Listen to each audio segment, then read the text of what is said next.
प्यारे साथियों, आप सभी का स्वागत करता हूं अपने एमआरएस स्टडी परिवार में। तो डियर, आज की इस वीडियो में मैं यहां पे बात करने वाला हूं एक नई अपडेट को लेकर। और काफ़ी ज़ोरों शोरों से जो है ये सवाल भी जो है पूछे जा रहे हैं, और कई सारे जगहों पे जो है चीज़ें शेयर भी किए जा रहे हैं अलग अलग ग्रुप्स में। जो हमारे पास यहाँ पे आया है उसके रिगार्डिंग मैं आप लोगों के साथ शेयर करने वाला हूँ। तो यहाँ पे सवाल सबसे पहले पूछा जा रहा है कि सिविल, मैकेनिकल और इलेक्ट्रिकल, है ना, सिविल, मैकेनिकल और इलेक्ट्रिकल में कॉन्ट्रैक्ट पे काम करने वाले वर्कर्स यानी कर्मचारी जो है कितने हैं। तो यहाँ पे बिहार के 3 डिपार्टमेंट के द्वारा, है ना, 3 डिपार्टमेंट के द्वारा ऑफिशियल अपडेट जारी किया गया है। तो जितने लोग कॉन्ट्रैक्ट पे काम कर रहे हैं डेफिनेटली उन्हीं लोगों को जो है 25% का जो वेटेज है वो आपका मिलेगा। और विभाग ने साफ तौर पे बोल दिया है कि बिहार के अंतर्गत पंचायती राज विभाग है ना, पीआरडी, उसमें टेक्निकल असिस्टेंट जो लोग भी हैं उन लोगों को 25% का वेटेज नहीं दिया जाएगा। इसके अलावा एलआरसी के अंतर्गत वैकेंसी निकाली गई थी स्पेशल सर्वे अमीन का, तो इनको भी जो है जूनियर इंजीनियर के इक्विवेलेंट वेटेज आपको 25% का जो वेटेज की बात चल रही थी, है ना, ये 25% का वेटेज इनको जो है आपका नहीं मिलने वाला। और हम बात करेंगे कि सिविल में कितने कॉन्ट्रैक्ट पे काम कर रहे हैं, मैकेनिकल में कितने हैं और इलेक्ट्रिकल में कितने हैं। सिविल का तो एग्जैक्ट डाटा 3 डिपार्टमेंट के तरफ से निकल कर आ चुका है, लेकिन बाकी मैकेनिकल और इलेक्ट्रिकल का अप्रॉक्स में आपको बात करने वाला हूँ। ठीक है, तो चलिए हम स्टार्ट करते हैं, चीज़ों को समझते हैं। तो देखिए यहाँ पे आपका जो है ग्रामीण कार्य विभाग के द्वारा ये अपडेट दिया गया है, जिसमें बताया गया था कि total number of contractual junior engineer civil employ currently working under rural works department Bihar, ये 12 दिसंबर 2025 का है। और ये आरटीआई का रिप्लाई मांगा गया है, आरटीआई रिप्लाई यहाँ पे दिया गया है ना, जो आरटीआई किया था उसका जो भी रिप्लाई आया है वो दिया गया है। तो यहाँ पे टोटल जूनियर इंजीनियर कितने नियोजित थे संविदा के तौर पे? 7, जिसमें से 6 जो है का सेवानिवृत्त हो गया है, यानी एक कैंडिडेट हैं जो कॉन्ट्रैक्ट पे काम कर रहे हैं, जो कॉन्ट्रैक्ट पे काम कर रहे हैं।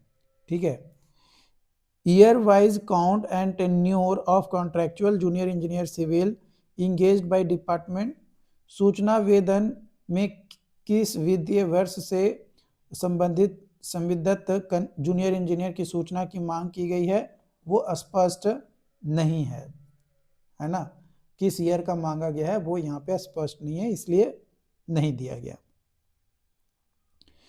जो कॉन्ट्रैक्चुअल जॉब पे हैं उनका एक्सपीरियंस का वेटेज बीटीएससी के advertisement number 28/2025 along with supporting rules and notification.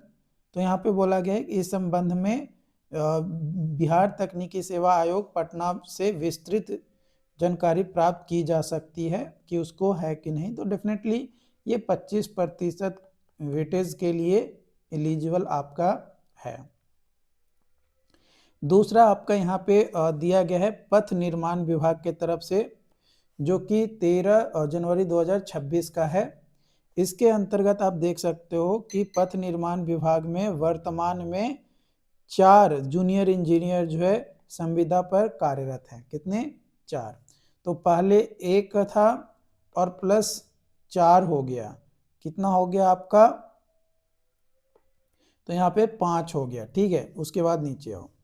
उसके बाद ये जो है ये आपका वाटर रिसोर्स डिपार्टमेंट की तरफ से, यानी जल संसाधन विभाग में प्रेजेंट टाइम में कितने जूनियर इंजीनियर्स वर्क कर रहे हैं कॉन्ट्रैक्ट बेसिस पे।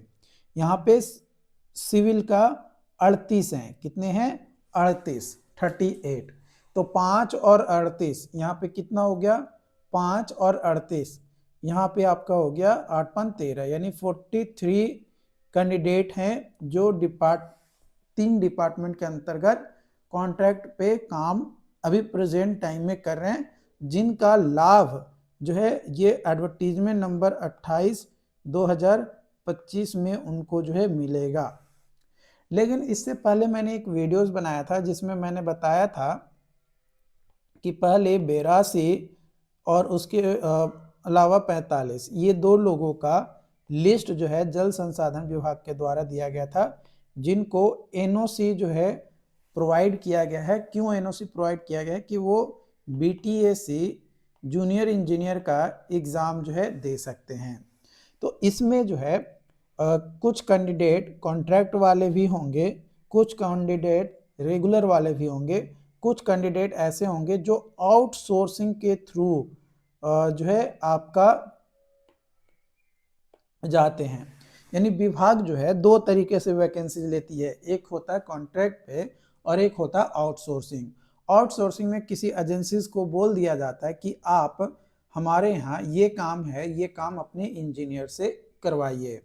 तो इस तरीके से आउटसोर्सिंग मतलब आउटसोर्सिंग का जो पेमेंट होता है, जिस कंपनी के थ्रू वो आते हैं जो कि थर्ड पार्टी होता है, वो पेमेंट करता है। लेकिन कॉन्ट्रैक्ट बेसिस पे जब डिपार्टमेंट खुद लेती है तो उसका पेमेंट डिपार्टमेंट वाइज ही होता है। तो ये आउटसोर्सिंग में भी हो सकते हैं, रेगुलर भी हो सकते हैं और इवन कॉन्ट्रैक्ट भी हो सकते हैं। वहाँ पे कोई वैसा स्पष्ट नहीं किया गया था तो हम नहीं बता सकते हैं, बट यहाँ पे 3 विभाग के द्वारा स्पष्ट जानकारी दिया जा चुका है कि टोटल 43 कैंडिडेट हैं जो कॉन्ट्रैक्ट पे काम कर रहे हैं। तो ये 3 विभाग का है, बाकी और विभाग का हम बात करेंगे आगे आने वाले वीडियोज में। अब यहाँ पे अगर हम बात करें तो ये हमारा जो कॉन्ट्रैक्ट पे चीज़ें निकल कर आया इंफॉर्मेशन, ये सिविल में था 43 जूनियर इंजीनियर, ठीक है, जो कॉन्ट्रैक्ट पे काम कर रहा है, कॉन्ट्रैक्ट पे काम कर रहा है। वही अगर हम इलेक्ट्रिकल की बात करें, इलेक्ट्रिकल की और मैकेनिकल की, तो देखो इलेक्ट्रिकल में आपका जो है इन डिपार्टमेंट्स में वैसा कुछ इन्फॉर्मेशन दिया नहीं गया, लेकिन तकरीबन 5 आप इन तीनों विभाग में मान सकते हो और इसमें जो है 3, यानी टोटल यहाँ पे ये आपके कॉन्ट्रैक्ट पे वर्क कर रहे हैं। इससे ज़्यादा जो है आपका नहीं है। बाकी और भी अलग अलग विभाग में जो भी और अपडेट आएगा, आरटीए के थ्रू रिप्लाई आएगा, वो आप लोगों के साथ शेयर करूँगा। फिलहाल के लिए मैं इस इंफॉर्मेशंस को यहीं पे रुकता हूँ, और जो लोग चैनल पे पहली बार आए हैं या चैनल से पहली बार जुड़ रहे हैं तो वे लोग जो है चैनल को सब्सक्राइब जरूर कर लीजिए, ताकि इसी तरीके का अपडेट आपको मिलता रहे। मिलते हैं नई वीडियो में नई अपडेट के साथ। Thank you so much.